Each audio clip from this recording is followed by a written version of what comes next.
Hello everyone, this is Parvez sir. Welcome back to our YouTube channel accountancy with Parvez sir. तो आज class 12 commerce के लिए जो हमारी थ्योरी की क्लास है इसमें हम आज नया चैप्टर लेके आए, admission of new partner. Admission of new partner के 2 क्वेश्चन मैंने पहले से ही अपलोड कर दिए, वेरी शॉर्ट के। अभी भी ये जो क्लास है वो भी वेरी शॉर्ट की क्लास है, इसमें 2 मार्क्स के क्वेश्चन पूछे जाते हैं एग्जाम में। बहुत अच्छे क्वेश्चन है, वेरी शॉर्ट टाइप के। चलिए पढ़ते हैं। तो एडमिशन ऑफ न्यू पार्टनर में इससे पहले जो 2 क्वेश्चन है उससे वो पार्ट 1 में मैंने ऑलरेडी अपलोड कर दिए, वहां से जाके आप पढ़ सकते हैं। चैप्टर 3 है एडमिशन ऑफ न्यू पार्टनर। इससे पहले दोनों चैप्टर की थ्योरी हमने अपलोड कर दी है, रिकॉन्स्टिट्यूशन ऑफ पार्टनरशिप फर्म और पार्टनरशिप बेसिक कंसेप्ट, इन दोनों की थ्योरी अपलोड कर दी है हमने चैनल पर।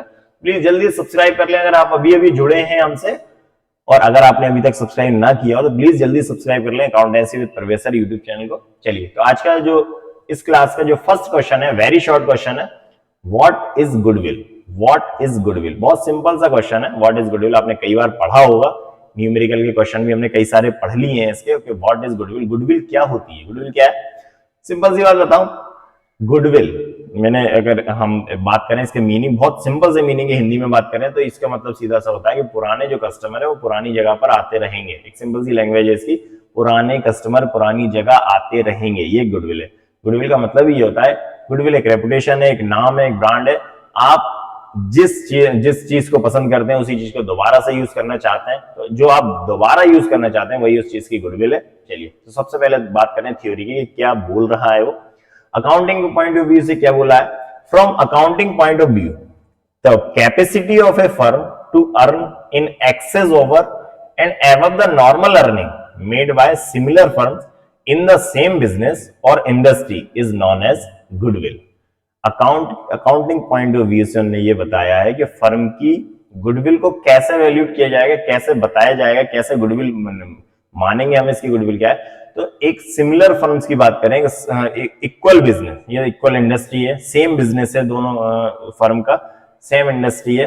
अगर एक फर्म दूसरी फर्म से ज्यादा प्रॉफिट अर्न कर रही है, एक फर्म सिमिलर बिजनेस ये बोलते हैं, एक जैसा बिजनेस, 2 मिठाई की दुकान है, एक मिठाई की दुकान है, सेम दूसरी मिठाई की दुकान है, लेकिन अगर कोई एक मिठाई की दुकान है, कोई ज्यादा बिजनेस कर रही है, एक सिंपल सा एग्जांपल दिया है, लोकल एग्जांपल है, कोई भी 2 दुकानें मिठाई की, और अगर उनमें से कोई एक मिठाई की दुकान में ज्यादा कस्टमर आते हैं, दूसरी मिठाई की दुकान में कम कस्टमर आते हैं, हम ये कहेंगे कि उस मिठाई की दुकान जो ज्यादा चलती है वो उसकी गुडविल है।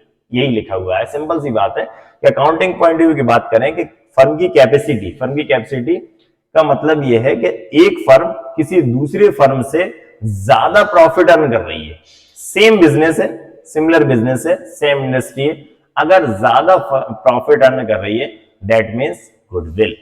ये जो ज्यादा प्रॉफिट अर्न कर रही है ये उस फर्म की क्या कहलाएगी, गुडविल। क्या लिखा हुआ है, from accounting point of view the capacity of a firm to earn in excess over above the normal earning, अपनी नॉर्मल अर्निंग से जो ज्यादा पैसा, ज्यादा प्रॉफिट अर्न कर रही है कोई भी फर्म अपने नॉर्मल अर्निंग से, जो नॉर्मल प्रॉफिट होता है, जैसे हम बोलते हैं ना एवरेज प्रॉफिट, नॉर्मल प्रॉफिट इतना होता है, तो नॉर्मल प्रॉफिट से अगर ज्यादा प्रॉफिट अर्न कर रही है कोई भी फर्म, सिमिलर बिजनेस की बात करें कि अगर कंपेयर करें हम 2 बिजनेस को, तो इस बिजनेस, 2 बिजनेस सेम बिजनेस है, अगर दूसरे बिजनेस के कंपेयर करें, एक फर्म ज्यादा प्रॉफिट अर्न कर रही है अपने नॉर्मल प्रॉफिट से, तो क्या कहलाएगा, तो similar firm in the same business और industry is known as goodwill. तो ये चीज क्या कहलाएगी, उसकी गुडविल कहलाएगी। क्यों कहलाएगी, क्योंकि उसके कस्टमर ज्यादा है, उसको प्रॉफिट ज्यादा अर्न हो रहा है। एक सिमिलर बिजनेस की बात करेंगे, एक जैसा बिजनेस है, दोनों बिजनेस का प्रॉफिट सेम होना चाहिए, लेकिन अगर एक बिजनेस का प्रॉफिट ज्यादा हो रहा है इसका मतलब है कि ये उसकी गुडविल है। और मैंने आपको शुरू में बताया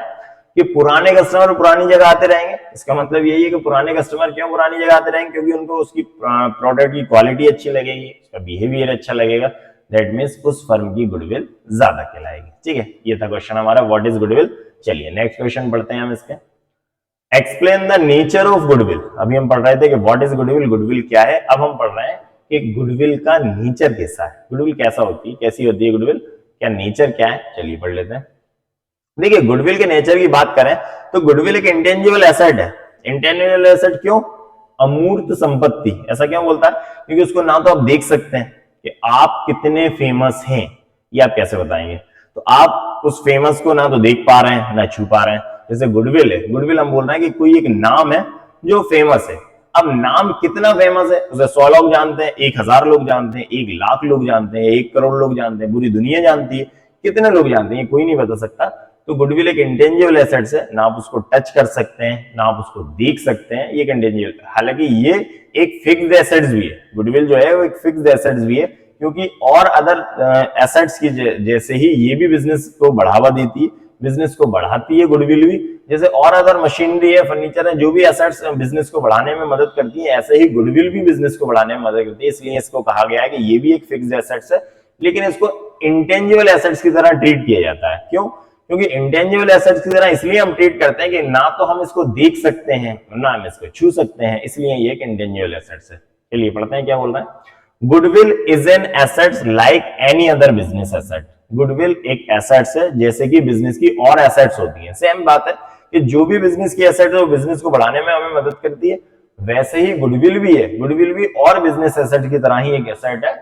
goodwill is a fixed assets and is helpful in earning profit like other asset. जो अदर एसेट्स हेल्प करती हैं बिजनेस में प्रॉफिट को अर्न करने में, वैसे ही गुडविल भी हेल्प करती है प्रॉफिट को बढ़ाने में। क्योंकि गुडविल क्या है कि पुराने जो कस्टमर है, अगर उस फर्म की गुडविल अच्छी होगी तो वो कस्टमर लौट के बार बार आएंगे, और अगर वो कस्टमर लौट के आएंगे तो वो कुछ और लोगों को भी बताएंगे कि ये प्रोडक्ट अच्छा है, ये फर्म अच्छी है, इसका बिजनेस बहुत अच्छा है, तो उसकी गुडविल भी बढ़ेगी। तो ये बताया गया है कि गुडविल भी और एसेट्स की तरह ही एक एसेट्स है, और गुडविल एक फिक्स्ड एसेट्स है जो कि हेल्प करती है प्रॉफिट, बिजनेस के प्रॉफिट को बढ़ाने में। आगे क्या बोलना है, goodwill is treated as an intangible assets.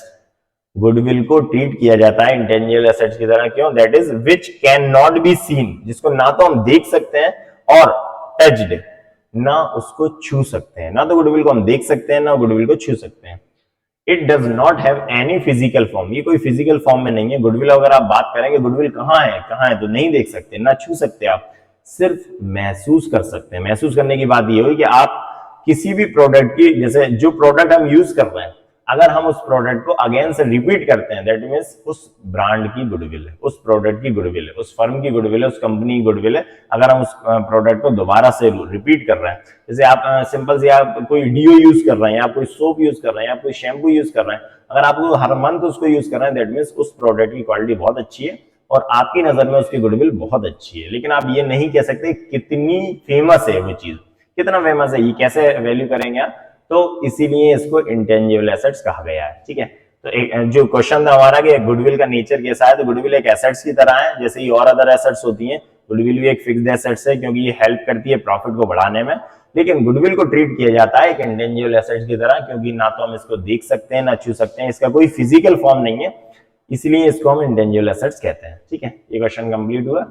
आज के जो दो क्वेश्चन थे, दोनों क्वेश्चन बहुत इंपॉर्टेंट थे, बहुत अच्छे क्वेश्चन थे, वेरी शॉर्ट के। इससे पहले भी जो दो क्वेश्चन मैंने एक्सप्लेन किए थे वो भी बहुत अच्छे थे। हम कोशिश करते हैं यहाँ पे आपको बहुत इजी लैंग्वेज में कंसेप्ट समझ में आ जाए। देखिए, रटना एक अलग चीज होती है कि हम सर याद कर लेंगे, याद करना और वहां पे जाना, एग्जाम में जाना और वो सारे क्वेश्चन आपको याद रहना थोड़ी सी टिपिकल बात है। याद करना, रटना एक अलग चीज है, समझना एक अलग चीज है। आप अगर उस कंसेप्ट को समझ लें कि क्या चीज है, तो आपको एग्जाम में बहुत इजी रहेगा उसका लिखना। अगर आप एक बार पढ़ लेंगे, मैंने बार बार कहा है हमारी थ्योरी की क्लास में कि अगर कोई भी क्वेश्चन की वीडियो ही आप अगर 4-5 बार देख लें, 3-4 बार अगर आप कोई वीडियो ही देख लें, तो वो क्वेश्चन आपको याद हो जाएगा, उसका आंसर बहुत इजी हो जाएगा आपके लिए समझना कि क्या चीज पूछिए। मिलता हूं मैं नेक्स्ट वीडियो में फिर से कोई नया टॉपिक लेके। आप जुड़े रहिए हमसे और प्लीज अगर जल्दी सब्सक्राइब कर दीजिए, अगर नहीं किया हो अभी तक सब्सक्राइब, और अपने सभी फ्रेंड्स में शेयर कर दीजिए। Accountancy with Parvez sir. मिलता हूं नेक्स्ट वीडियो में, तब तक के लिए thank you and good bye.